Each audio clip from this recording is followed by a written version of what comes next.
a crowd started to gather. The men were chanting in Arabic, "Allahu Akbar, Allahu Akbar." And my father and I, as I was holding his hand, were pushed to the front of this crowd. In the center of this crowd was an Arabic woman, dressed just like this, and she was tied up and she was sitting on a box. Next to her was an Arabic man, and he did a traditional Islamic prayer on the floor.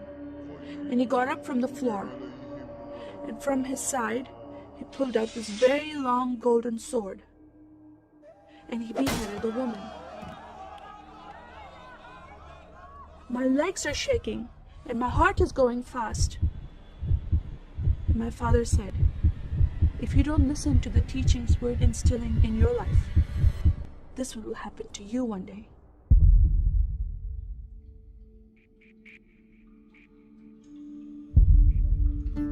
I was born and raised in a small country by the name of Kuwait, a community of 98% Muslim population. 2 of my uncles are imams, and 1 is president of a mosque, where I would hear the call to prayer 5 times a day.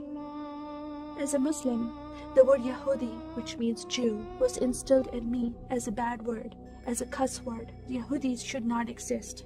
They should be killed, and I never thought to question why would I hate them. I never met Jewish people in my life. They never did anything to harm my family. I just hated them. Just the word brought hatred in my heart. It's very important to learn the Quran and the Hadith and even memorize it in Arabic.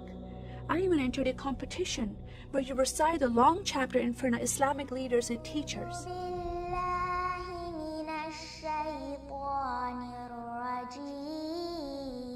And I came 2nd place. I thought I did a good job. But my father said, "No, that's not good enough." Most of my life for me, it was alone, by myself, broken person, in need of love from my family, but I never received it from them. I tried to experience this love from Creator God, from Allah. In my prayer times, I lifted up my hands and I cried out to Allah for help. Please have my father stop beating my mother. Please have my father stop beating me. But no help came. God is not a personable God to Muslims. God doesn't say, "I love you." Saddam Hussein forces came in the middle of the night and invaded the small country of Kuwait. And then they came to my city and they destroyed property and they looted people's homes and they stole possessions and they killed the men and they raped the women. Then we were granted asylum status to stay in the US. My grandmother suddenly got very sick. She had a heart attack and she went to the hospital. And 2 days later, she passed away. I was devastated because I lost my best friend. And this lady approached me and asked me if I was okay. And I said, "No, Paula, my grandmother died." And I just started to cry again. At that moment, I was hurting so much, only crying helped. And Paula came to me and put her arms around me and she gave me a hug. And then she asked me a question, "Would you like to go to church with me?" When I walked into this church, I experienced love from these people and acceptance from these people like I've never before. Fellowshipping together. They were men and women together. They didn't have to be separate. No one was judging each other. And they knew I was Muslim. They were so friendly to me themselves, accepting of me and loving of me. And that was really surprising to me.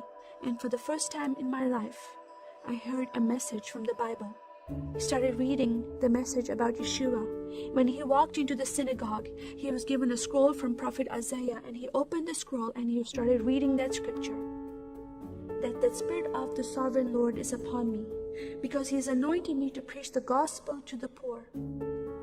He has sent me to heal the broken heart and to proclaim liberty to the captive and freedom of sight to those who are bound, to proclaim the year of the Lord's favor. First time I heard these words of freedom and healing and liberty. I'm desperate to be freed from bondage. I was held captive in Islam and I wanted to be freed from that. I was blinded with so much hatred in my heart. The darkness broke from my eyes. The veil came off my heart.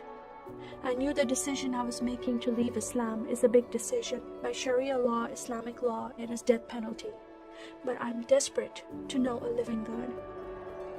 In that day, I gave my life to becoming a follower of Jesus. This is the God of Israel, God of Abraham, Isaac, and Jacob. And the nation of Israel is God's heartbeat. And I said, God, forgive me. I did not know I hated your people. I love the Jewish people because it's their God, their Messiah that I'm following, and He told me to love them. I never knew what happened to the 6 million Jews that died. I never heard that in Kuwait in history. Now that I met Holocaust survivors, I know their story, and I shared my story with them. Your God, your Messiah, changed my heart, giving His life for me, so I can have life everlasting. He rescued me. He saved me. He came and brought joy in my life again. And I'm a blessed woman. And I start crying, and they start crying. And we are able to relate to each other, and they embrace me, and they love me, and they experience some healing, I believe, when they hear my story. That is a privilege to have that in my life.